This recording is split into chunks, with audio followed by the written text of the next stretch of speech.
Je regarde avec attention cette betterave parce que je n'aurais jamais cru, Céline, qu'à partir de ça, on pouvait faire du ketchup. On peut faire beaucoup de choses à partir de la betterave. Mais du ketchup, des oignons à confire avec de l'huile d'olive et un petit peu de miel. T'as pris des oignons rouges. Des oignons rouges, oui, comme Ouais. ça va avoir plus de goût. Après, on rajoute la betterave en petits morceaux pour que ça compote plus facilement. Après, un peu de vinaigre balsamique. Alors, l'idée du ketchup, c'est que c'est un peu sucré, salé. Il y a une petite touche, j'ai Oui. envie de dire presque aigre-douce. C'est ça. Du piment. Du piment, un tout petit peu, hein, pas trop, juste pour relever un tout petit peu. Un peu de sel Un peu de poivre. et un peu de poivre. Voilà. Et on laisse compoter avec, que j'oublie pas, un petit peu de on concentré de ajoute tomate. quand même de la Voilà. tomate. Parce que normalement, Ça le rajoute ketchup, encore à la base, un petit c'est peu que de de la sucre. tomate. Exactement. Hop, on laisse compoter pendant 5 minutes à peu près.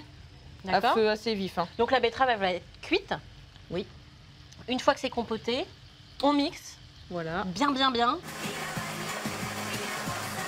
pour donner ça. Et on obtient ceci.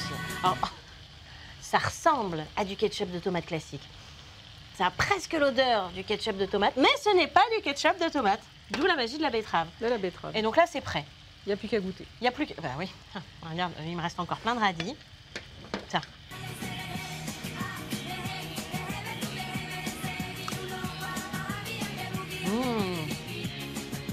C'est super bon. C'est super bon. On sent pas trop le goût terreux de la betterave. Non, c'est le miel, c'est le côté sucre qu'on apporte avec le concentré de tomate. Ah, qui c'est enlève un tip-top. peu ce goût. T'as presque envie de le manger sur des tartines. C'est ça. Ou dans un burger, évidemment, mais ça, c'est le top du top. Et c'est pas trop sucré. Pas trop. Ça change carrément du ketchup Un petit peu, oui. qui est pas bon. On trouve dans le commerce avec plein de cochonneries. En tout cas, merci beaucoup, Céline. À faire, à refaire. Ça se conserve bien, ça? 15 jours à peu près. Ouais. De toute façon, c'est tellement bon que ça se mange vite.